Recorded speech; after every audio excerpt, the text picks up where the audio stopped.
আসসালামু আলাইকুম বন্ধুরা, আজ আমি 1 কাপ সুজি দিয়ে দারুণ মজার একটি মিষ্টি বানিয়ে দেখাবো।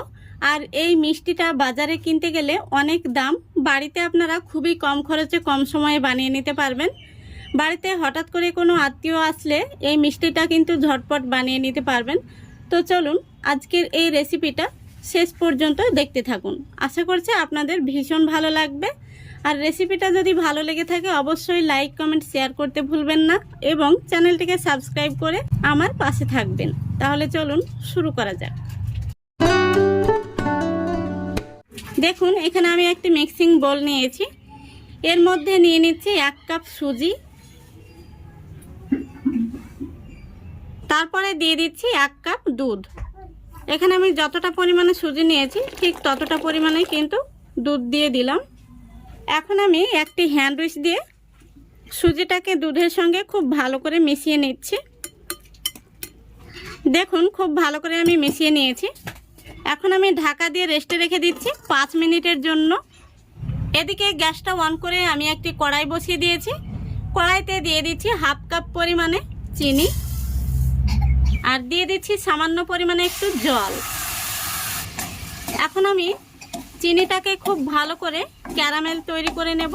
দেখুন বন্ধুরা, চিনিটা পুরোপুরি গলে গেছে আর ক্যারামেলের কালার আসতে শুরু করেছে। এখন আমি গ্যাসের ফ্লেমটা একদম লো ফ্লেমে রেখে দিলাম।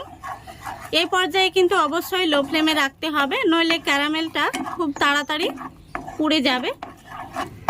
এবার অনবরত এইভাবে নাড়তে হবে আর খুব সুন্দর একটি কালার আসা পর্যন্ত আমি অপেক্ষা করব। তো বন্ধুরা, এইভাবে ক্যারামেলটা তৈরি করে নিলে মিষ্টির কালারটা কিন্তু খুব সুন্দর হবে। আপনারা চাইলে ক্যারামেল তৈরি না করেও কিন্তু মিষ্টিটা বানিয়ে নিতে পারবেন। দেখুন খুব সুন্দর একটি কিন্তু কালার চলে এসেছে। এখানে আমি এর চাইতে আর খুব বেশি কালার করতে যাব না। এখন আমি এর মধ্যে দিয়ে দিচ্ছি অল্প একটু জল।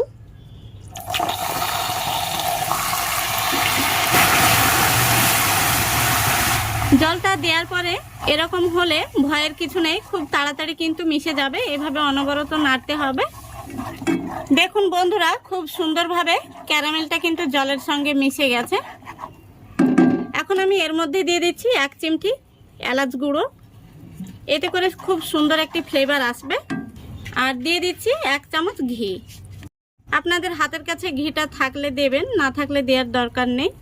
আমি আরও একটু ঘি দিয়ে দিলাম, এতে করে মিষ্টির স্বাদটা কিন্তু দ্বিগুণ বেড়ে যাবে।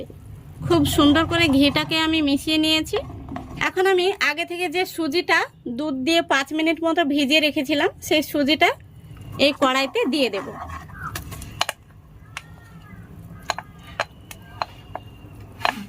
এখন আমি অনবরত এইভাবে নাড়াচাড়া করে মিশ্রণটিকে জাল করে নেব 5 থেকে 6 মিনিটের মতো। গ্যাসের ফ্লেমটা আমি সামান্য পরিমাণে বাড়িয়ে লো আর মিডিয়ামের মাঝামাঝিতে রেখেছি। কোনোভাবেই কিন্তু জালটা বাড়িয়ে দেওয়া যাবে না, এইভাবে লো আর মিডিয়ামের মাঝামাঝিতে রেখে রান্নাটা করে নিতে হবে। তো বন্ধুরা, এই পর্যায়ে বলছি, আমার চ্যানেলে যদি কেউ প্রথম হয়ে থাকেন অবশ্য ভিডিওটিতে একটি লাইক দিয়ে সম্পূর্ণ ভিডিওটি দেখার চেষ্টা করবেন এবং চ্যানেলটিকে সাবস্ক্রাইব করে অল নোটিফিকেশানটি অন করে সঙ্গে থাকবেন। এখন আমি এই পর্যায়ে দিয়ে দিচ্ছি 1 চিমটি মতো লবণ, এতে করে মিষ্টির স্বাদটা কিন্তু অনেকটাই বেড়ে যাবে।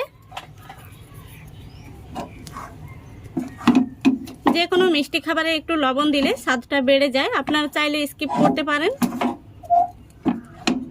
দেখুন বন্ধুরা, আমাদের মিষ্টির মিশ্রণটি কিন্তু একদম রেডি হয়ে গেছে, কড়াই থেকে ছেড়ে ছেড়ে চলে আসছে।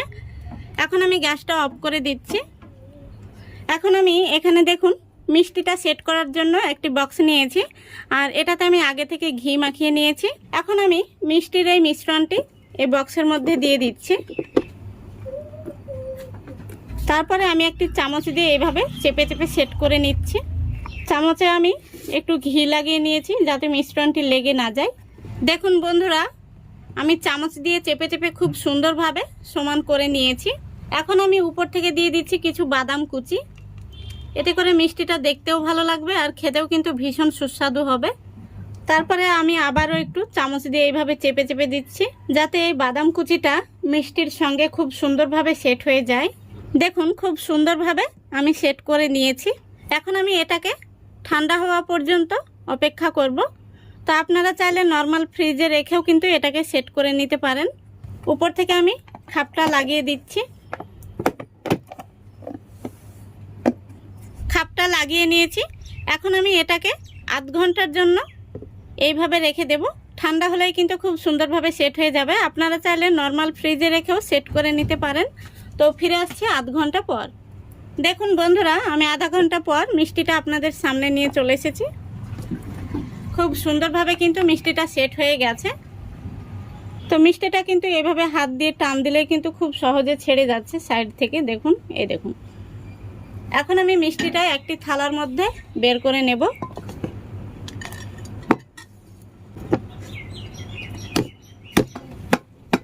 দেখুন খুব সুন্দরভাবে মিষ্টিটা বের হয়ে গেছে। এই দেখুন, মিষ্টিটাকে এখন আমি সোজা করে নিচ্ছি। দেখুন মিষ্টিটা দেখতে কত সুন্দর হয়েছে। এখন আমি মিষ্টিটা আপনাদের কেটেও দেখিয়ে দিচ্ছি।